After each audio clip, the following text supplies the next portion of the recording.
Someone said it to you. Maybe they said it gently, the way people deliver verdicts they believe are kindnesses. Maybe they said it with irritation, the kind of irritation that contains a whole history of not knowing what to do with you. Maybe they said it in passing, casually, as if they were commenting on the weather, and you carried it home and set it down somewhere inside yourself, where it has been sitting ever since. You're too sensitive. 3 words, and yet somehow, those 3 words did more damage than most people understand. Not because they were cruel, but because part of you believed them. Part of you took them in, turned them over, tried them on, and came to a conclusion that shaped the next years of your life. Maybe they're right. Maybe there is something excessive about the way I experience the world. Maybe feeling this much is a problem that I need to manage, correct, reduce, or at least hide well enough that no one notices how much of it there is. Carl Jung had a name for this. He called it the construction of the persona, the mask the psyche builds when it learns that its authentic face is too much for the social environment to bear. And he had something to say about what happens when a person spends too long living behind that mask. He said the mask eventually becomes the prison, not because you forgot it was a mask, but because you stopped being able to remember what was underneath it. This is the territory we are entering today. The psychology of the verdict. What happens inside a sensitive psyche when it is told repeatedly by people it trusted that its most fundamental quality is a flaw. How that verdict gets internalized, the unconscious mechanisms it sets in motion, and what it costs in energy, in authenticity, in the slow erosion of the relationship with yourself that was always the most important relationship you would ever have. But this is also a video about what comes after the verdict, about the Jungian concept of integration, the possibility of returning to what was condemned and discovering that it was never what they said it was. Something happened when they called you too sensitive. Something in you went underground. Let's go find it. Nobody tells you what a verdict costs. They hand it to you in a moment. A sentence, a look, a sigh heavy with accumulated impatience, and then they move on with their lives, and you are left holding something that has no instruction manual, no expiration date, and no obvious place to put it. Too sensitive. 2 syllables of judgment and 1 of excess. The construction of that phrase is worth examining because it reveals something about the worldview that produces it. 2 is a word of calibration. It implies a correct amount, a socially acceptable range, and the implicit message that you have exceeded it. It is not simply that you feel, it is that you feel beyond what is considered reasonable, useful, or tolerable to witness. This is where the Jungian analysis begins. Because what that verdict does in the psyche of a person for whom feeling is a primary mode of perception is something far more structurally significant than a momentary hurt. Jung described the persona as the interface between the inner world and the social world, the face we present to the collective, shaped by the collective's expectations, its rules, its tolerances, and its intolerances. Every person develops a persona. It is a necessary psychological structure. The persona is not, in itself, the problem. The problem arises when the persona and the authentic self become confused, when the mask grows so habitual, so reflexively deployed, that the person wearing it loses genuine access to what lies beneath. For the sensitive person who is told, during the years when the psyche is still forming its sense of what is acceptable, that their emotional depth is a problem, the persona that develops is not merely a social convenience. It becomes a containment structure, a psychological pressure suit designed to keep all that feeling in, to manage the volume, to perform the version of the self that the environment has indicated is tolerable. Think about what this requires in practice. Think about the energy expenditure of a person who is simultaneously perceiving the emotional reality of every room they enter at a depth that others simply do not reach, and managing in real time the presentation of a self that is not visibly affected by any of it. The calibration required. The constant internal monitoring. Am I reacting too much? Is it showing? Have I revealed something that will result in that look, that sigh, that sentence? This is not drama.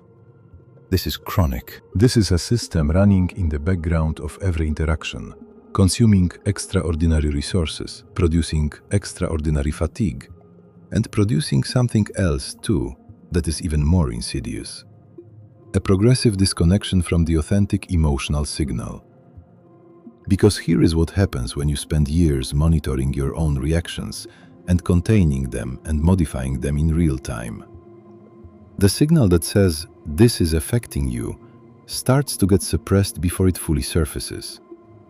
You start to process your own emotional reality through the filter of whether it is acceptable before you have even fully felt it.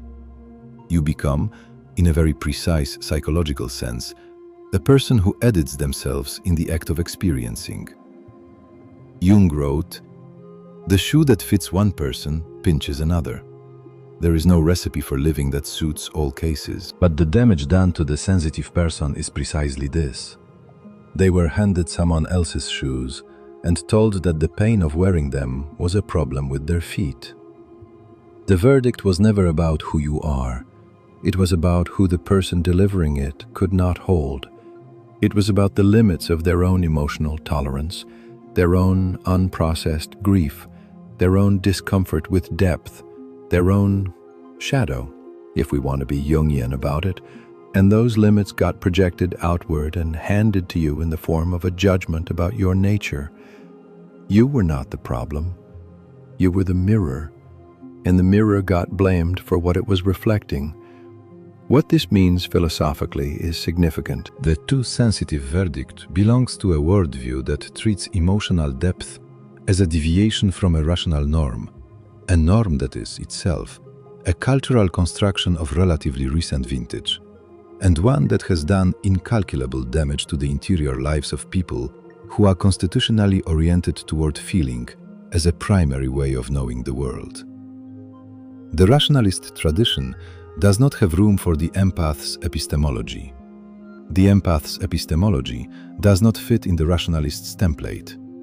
And when a child arrives in a family or a classroom or a community that runs on that template, the message they receive, however it is delivered, however well-intentioned, is, "Your way of knowing is not valid here." Internalizing that message is not weakness. It is the only available survival strategy. The verdict, "too sensitive," is never about you.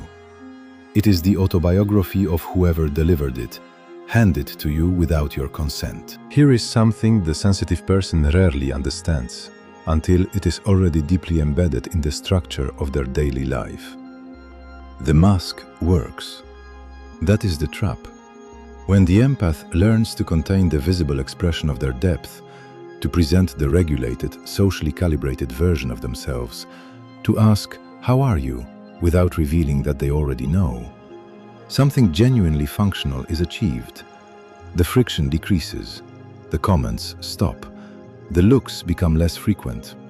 The performance of normalcy generates a certain social ease that the uncontained version of themselves never produced. And so the mask is reinforced. Because the psyche learns what is rewarded. And for the sensitive person, the implicit reward for self-concealment is social acceptance, perhaps the only acceptance that was ever offered.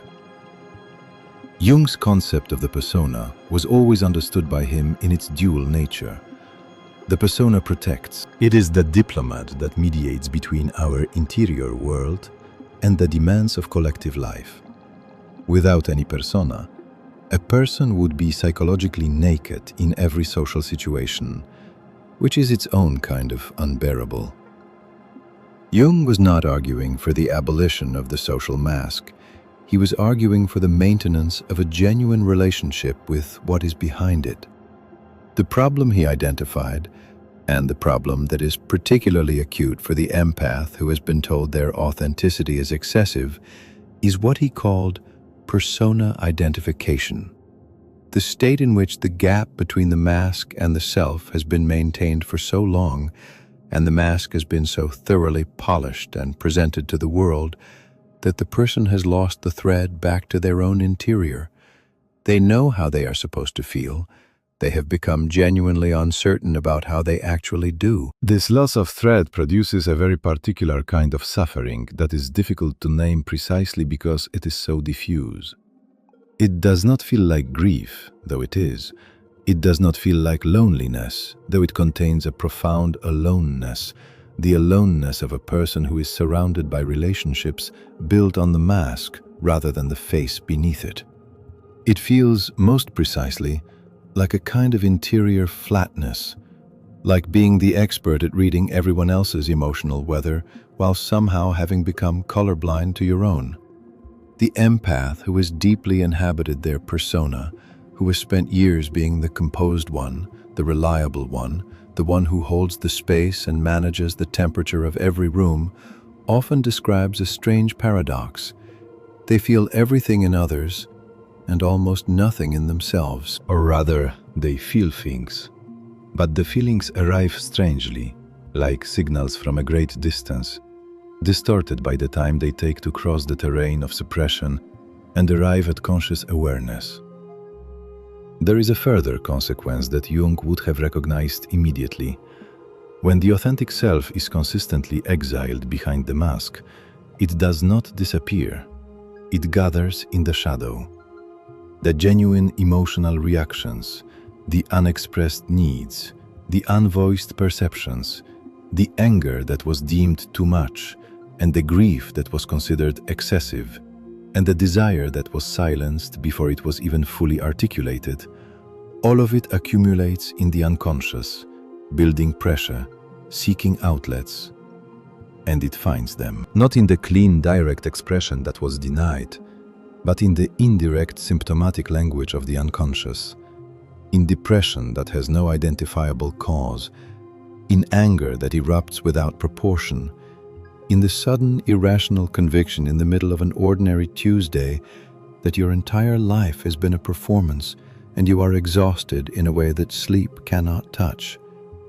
Jung wrote, "What we resist persists." The emotional content that was suppressed in service of the persona does not dissolve. It intensifies. It becomes the underground river, invisible to the outside world, invisible sometimes even to the person themselves, but moving with increasing force beneath the polished surface of the managed life. The empath who finds themselves inexplicably exhausted after social interactions they intellectually enjoyed, who weeps without knowing why in the car on the way home from gatherings where they were, to all appearances, perfectly fine, they are not being dramatic. They are experiencing the energy cost of the persona and the grief of the authentic self that was kept behind it. And here is the philosophical dimension of this. The persona is not a lie exactly. It is a partial truth. The composed, regulated, socially functional version of the empath is real. It is genuinely part of who they are, but it is the part that was acceptable, which means it is systematically skewed toward what others could receive, which means it is, structurally, a self shaped by other people's limitations, rather than its own full nature. To live primarily from the persona is to live in permanent, partial exile from yourself. Not dramatically, not visibly, not even consciously, just quietly, persistently, with the particular dull ache of a person who cannot quite remember the last time they said something real. The mask that saved you in childhood is the same mask that is slowly silencing you in adulthood. And the most courageous thing you can do is notice the silence. This is the part that nobody talks about. Because the external voices, the parent, the teacher, the partner, the sibling, the friend who never quite understood why you cried at things they didn't notice, those voices eventually quiet down. People grow apart, lives diverge, The relationship that produced the verdict may have ended decades ago, but the verdict itself? The verdict relocates. It moves from the external world into the interior. It sets up residence in the psyche, adopts the voice of the inner critic, and begins performing the same function from the inside that the external environment performed from the outside. And it does it with a fluency, a specificity, and a ferocity that the original source could never have managed.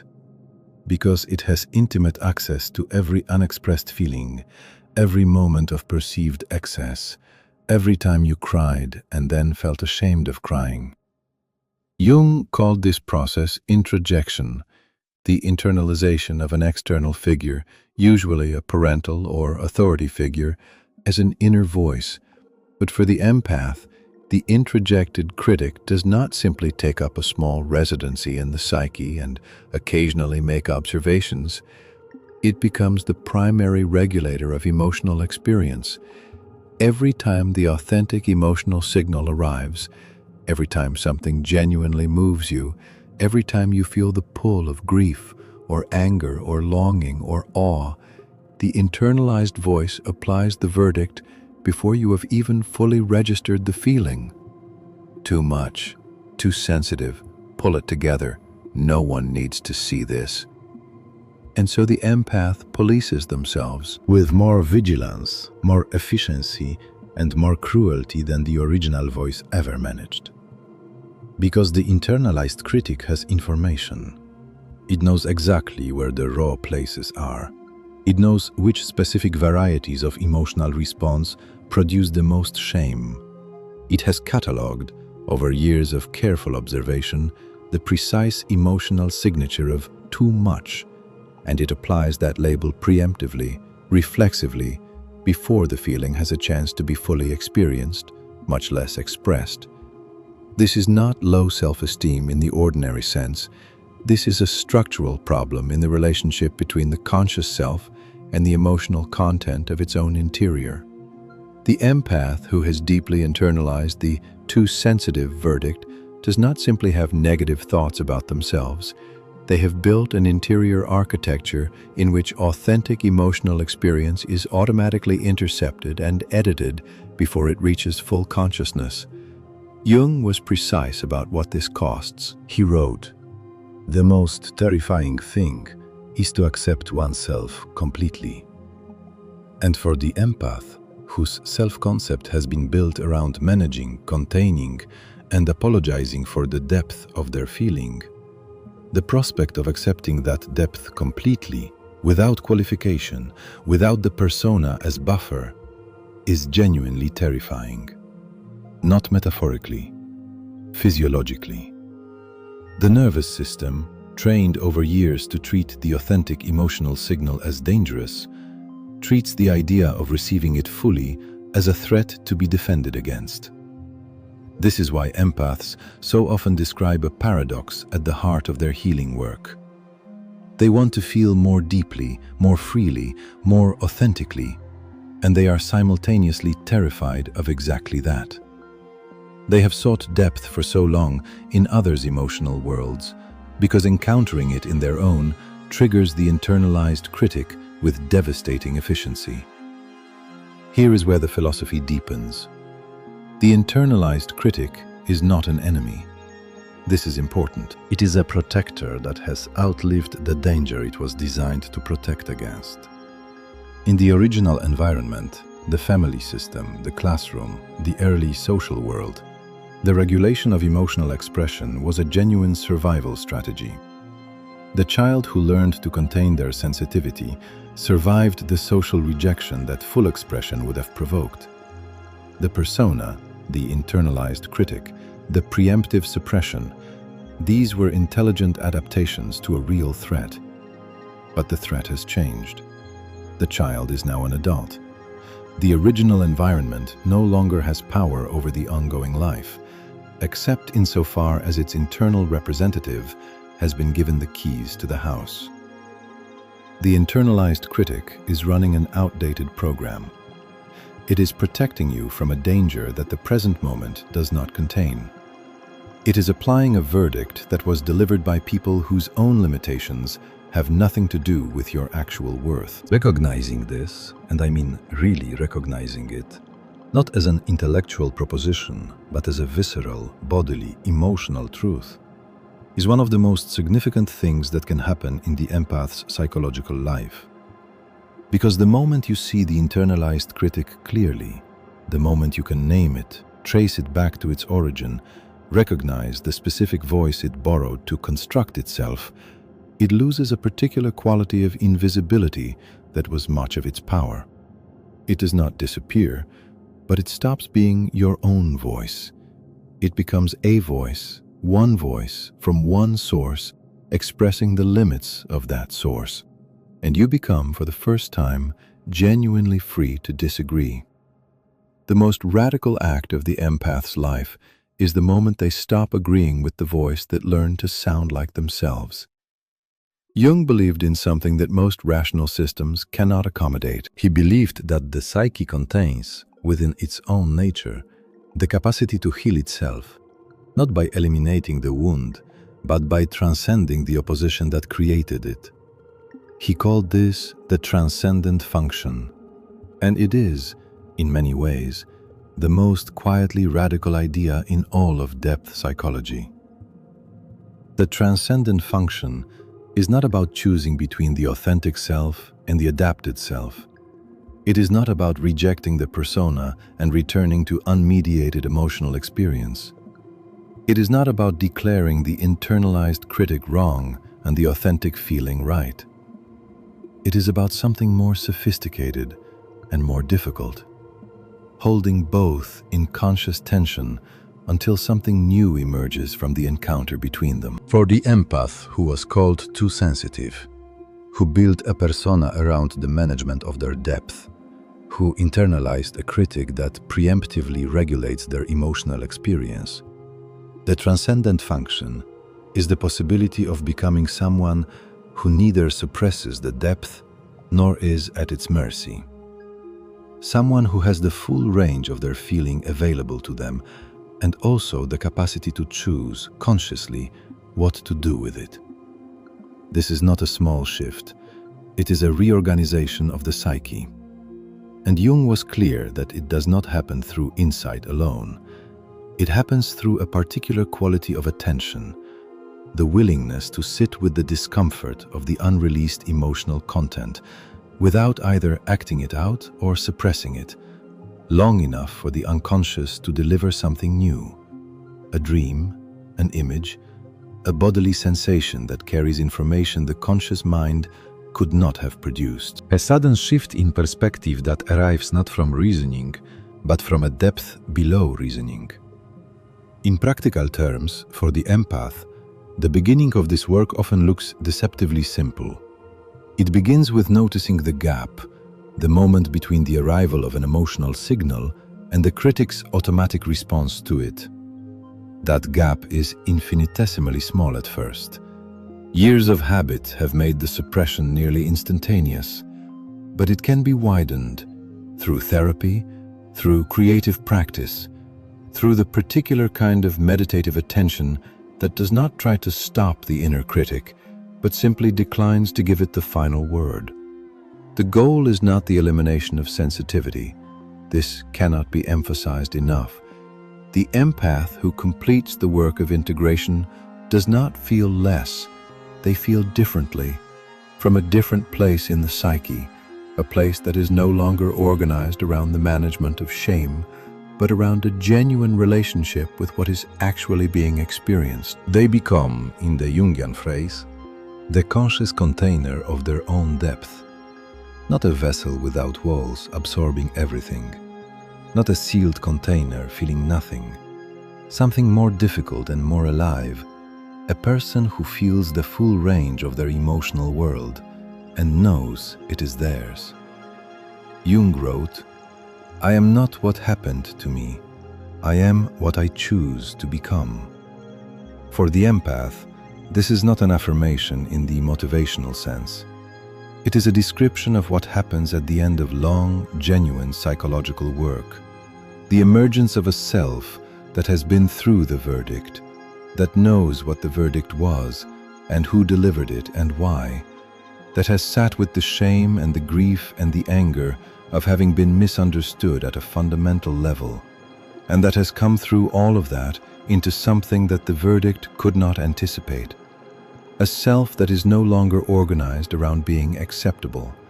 A self that has exchanged the management of depth for the ownership of it. This is what it looks like when the empath who was called too sensitive finally disagrees. Not loudly, not dramatically, not with the urgency of someone who has something to prove, but with the quiet, settled quality of someone who has gone inside and checked, and found that what is there is not a problem. It is a resource.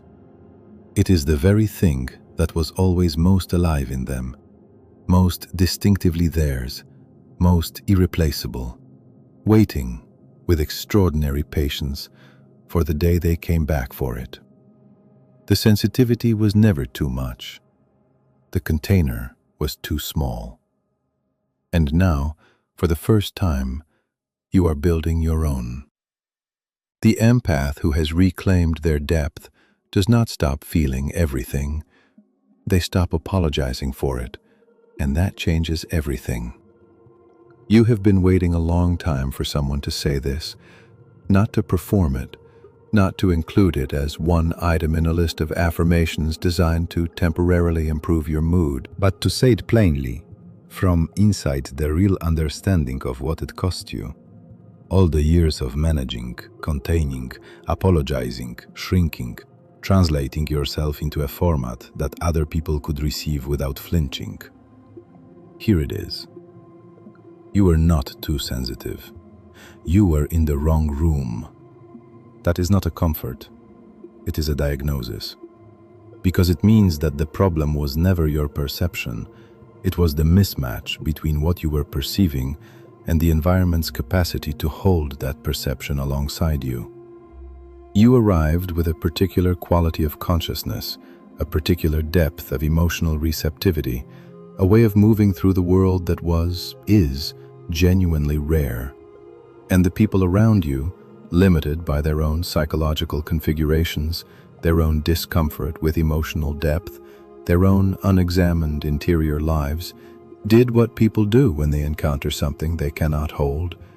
They named it a problem. Jung knew that the psyche's most essential task is not adjustment to the norm. It is not the achievement of social ease or the elimination of difference. He called it individuation, the becoming of what you most essentially are, with full consciousness, full integration, full acknowledgement of the parts that were rejected along the way. And the person who has been told they are too much, who has spent years in the particular exhaustion of self-management, that person, when they finally turn toward their own depth rather than away from it, undergoes a change that is structural, irreversible, real. The sensitivity does not diminish. You become large enough to carry it.